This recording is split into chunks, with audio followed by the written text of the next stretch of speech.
Okay, to my American girlies, my Canadian girlies as well, and also the UK and European plant babes, I have a very important question to ask you all, and I need a sincere answer right now. What has this plant done to you all? What has this beautiful, gorgeous plant done to you all that I never see it in your collections? I should know because I watch a lot of foreign plant content, especially American plant content, and the bulk of my subscribers and my viewers are from the US of A. But I don't ever see you guys talk about this plant. I don't ever see you guys post this plant. I don't ever see this plant in your videos, in your tours. In fact, one time when I was so active on a very popular houseplant Reddit community, until I got banned. Story for another day. I used to post this plant frequently, and I used to get a lot of questions from American Reddit users asking me what this plant is, and I was like, wait, hang on, you guys don't know what this is. It's a pretty common and generic plant here. So in this video, we're going to be overviewing this plant, introducing it to you guys that haven't heard of it before, and hopefully convincing you why you need to add this plant to your collection, because not only do I believe this is going to make a fantastic indoor plant, but also a great outdoor garden plant come spring, come summer. Let's get into the nitty-gritty of this plant and why you should own one like right now. So this mamacita is actually called an Episcia. I have a hard time pronouncing her Latin or scientific name, but what I like to call her is by her common name, which is a flame violet. And yes, if you think this looks a bit like an African violet, then you are absolutely true to a certain degree, because these guys and African violets are actually related. They come from the same family. Fun fact, even though African violets are native to my part of the world, they are native to this continent, right? By the way, I'm African, I'm in Nigeria, if you didn't know. African violets are a lot harder to find here than these. These ones are very ubiquitous. This is the more common variety that you find here. The guys in Indonesia, like, oh my god, I follow a couple of accounts that grow this specially there, and they have an extensive list of hybrids. There are so many different types with different colors, different flowers. Unfortunately for me, over here in this part of the world, we have limited options, but regardless of which type you have, their care requirement is all the same. Also, one thing I quickly noticed with these guys is that during the rainy season, these guys are everywhere. You can easily find them in like every walk-in garden center. However, during the dry season, these guys pretty much disappear and they become quite difficult to find. It doesn't mean that they are perennials, they are actually evergreens, but it points and alludes to one thing, which is the first thing I'm going to talk about in terms of how to take care of this plant. Moisture, babes. Moisture is a key requirement in keeping these guys happy, thriving, iconic, looking yummy like this. When it comes to moisture, these guys like to be watered regularly and they like to be kept moist. This is not one of those plants that you leave to stay dry for too long, babes. No, you have to ensure that this plant is regularly watered. So the rule of thumb for me with these guys is that just water them when the soil is dry. Like, it is not that complex, trust me, it is not that deep. If you leave these babes to stay dry for too long, they will quickly start to decline. But the awesome thing about this plant is that it is very easy to restart. Like, this is such a fast growing plant and you can easily restart it with just one of these runners and one of these pops here. I'm going to talk more about that during the course of this video, so just stay tuned, right? Another reason why this plant becomes so difficult to find during the dry season is because it doesn't like heat and it doesn't like direct sunlight, which is why I strongly believe this plant is going to make a great indoor plant for you girlies, especially now that you are like going into winter, because I've truly found it hard keeping these guys alive during the dry season here. We have a very harsh and very sunny dry season that actually starts at the end of this month. I am not looking forward to it. In fact, the plan is actually to move this one indoors during the dry season. These guys do not like heat, high temperatures. They like things cool and shaded and moist. But if you're growing this plant indoors, then it's definitely not something that you should be concerned or worried about. And then during the summer and spring, like I said earlier, you can take these guys outdoors, especially if you have like a shaded patio or like a shaded balcony or veranda. And because of how they grow, they can actually be used as top dressing for your plant. And also you can underplant them with other shade loving and moisture loving plants. So babes, let's talk about the growth profile of this plant. I didn't want this care video to be so methodological. I wanted it to seem more conversational, and I hope I'm achieving that. So let's talk about the growth profile of this plant. Oh my god, it's about to rain. I honestly hope that the rain doesn't affect the brightness of this video, but let's keep going.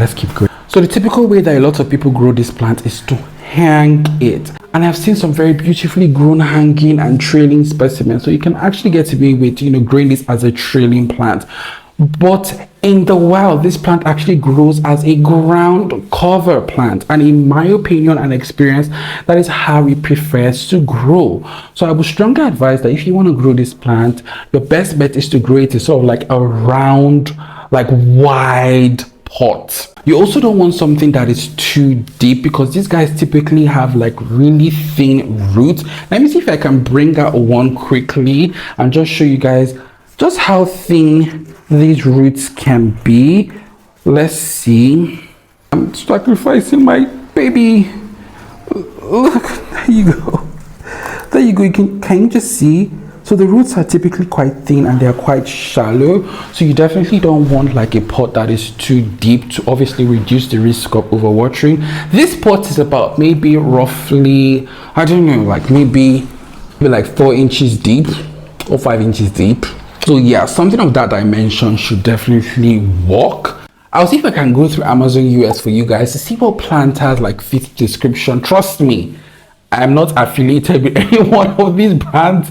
I'm just like helping the besties out. Now, because of the ground cover nature of this plant, I love to use these guys as top dressing in my garden outdoors. I once went to a gardener's place and I saw how he had these growing on a massive pot, on top a massive pot rather. So come spring and summer for you guys in your shade gardens, you can actually use this as top dressing. It's just gonna add a beautiful pop of color, like it flowers constantly. I'm gonna get to the flowering in a bit. These guys are extremely fast growers. It's one of those plants that if you just have one, like vine like this, then you pretty much have a plant that will last you for a lifetime, and you may even potentially pass down to your family, because all of this you can see here, I literally grew it from this plant produces these little stolons or these little runners, and then if you want to propagate, it's so easy. Oh my god babes, you literally just take one of these little pops, these little runners. You can see that there is a node right behind. I hope the camera is catching it. So like you don't even need a scissors, just take nip. And you want to make sure this part, my camera has refused to focus guys, you want to make sure this part is in contact with the soil. And what I typically do is, like, let's just assume this plant for example, I literally would just place it on top like this, and that is all. It just takes over and it just covers the pot. So yeah, it's super easy to propagate, super fast growing. What's not to love? We've not even got into the fun part, which is the flowers. Oh my goodness. So these guys are always flowering. I think some types or some hybrids tend to flower a lot more than others, because I have one that has never flowered for me up till now. I'm like, what's going on babes? I just checked and it's about to flower. Can you see the little flowers developing? Look, there's another one here as well. Yay. Thank you for not disappointing me. But for the most part, most of them are constantly always flowering. Now the key to get these guys to flower constantly is bright light. Bright indirect light, as cliche as that term is, but bright indirect light is the key to getting these guys to flower. If you have these guys in a corner that is too shaded, or you have it in a place that is too dark, it is not gonna produce flowers for you. But you know, I feel like this is like a 2-for-1 combo plant, because you can either choose to grow it entirely for its foliage, you know, or you can choose to grow it for its flowers, for its foliage and its flowers. And I'm telling you now, if you want that combination of foliage and flowers, you need to actually give this plant bright light. So the flowers don't last for very long, but as old ones die, new ones quickly pop up. So it's a plant that, like, in the right conditions, will always produce flowers. Now, I don't know if deadheading this plant will encourage you to produce more flowers, because actually I've never done that before. But you know what, let's do it together. Let's deadhead this plant together. I think it will be fun. So this is what the dead flowers look like. I don't know if you can have a look. This is the dead flower, and I think maybe just cut out from here. Guys, honestly, I'm not sure. Like, I've never deadheaded an Episcia before, but I think as far as deadheading goes, you want to just ensure that all of that is cut off, so the plant has more energy to produce more flowers. That's the theory. That's the theory behind it. And also, it can look a bit more presentable, you know, and gorgeous looking. Let's chop off all of that. You can see a new one is about to emerge there. So I think that should pretty much do it, babes. Another important thing that would definitely help with flowers is actually to fertilize these guys. Oh my god, guys, I have seen firsthand the difference fertilizing does on this plant, because I literally have another one that I'm underplanting in a pot, and that one has like a drip fertilizer in that pot, and the difference is huge. Like, the leaves are literally huger than this and bigger than this. So yes, it goes without saying that fertilizing will definitely benefit these guys, and you should fertilize often. And also, if you want to see flowers, I always tell people, when it comes to flowering plants, you want a fertilizer that is high in phosphorus. You don't want a fertilizer that just has nitrogen. Like, always read the manuals of your fertilizers and check to see the ratios of nitrogen, potassium, phosphorus.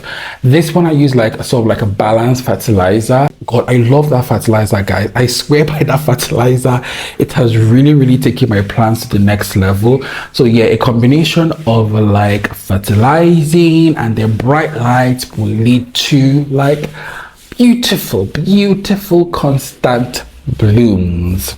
Also, when it comes to humidity, sometimes I forget that humidity is a requirement for growing plants, because I live in a country that is a very humid. In fact, right now I'm sweating bullets. Like, the moment I saw that it was about to rain, the humidity just jumped upwards. Let me give you an idea of what the current humidity is right now with my humidity analog humidity meter. I don't know if you guys can see it. It's going to be inverted, but it's 77%.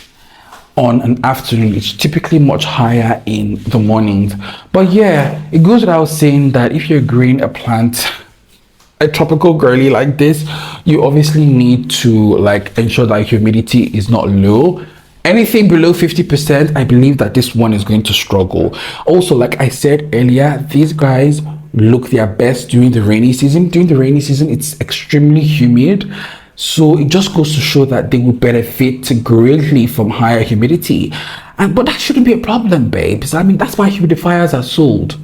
Get a humidifier and put it right next to this plant with your little grow light, you know, and then you're good to go. You're good to go. Or it's something that you can even grow in a cabinet if you happen to live in a place where humidity is an issue. Like, you girlies that live literally in the desert, Arizona and the likes. If you have a grow cabinet and you want to grow one of these, that can actually come in handy. When it comes to pests, oh my god, actually this plant is like, you don't encounter pests on these plants. Like, in my experience, I have never encountered pests on this plant. I don't know why that's the case. Maybe this plant is not appealing to pests, but pests don't like the plant, which is a good thing for you and I.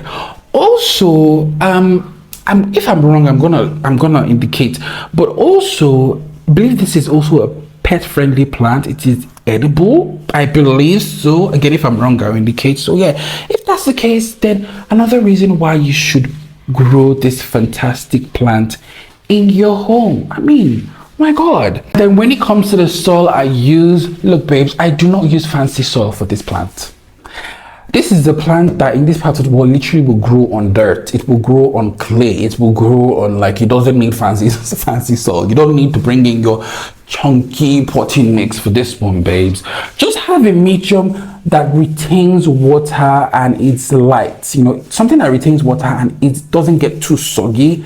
That will definitely work for this, babes. Remember, it's a plant that loves, you know, to stay moist, doesn't want to stay dry for too long rather.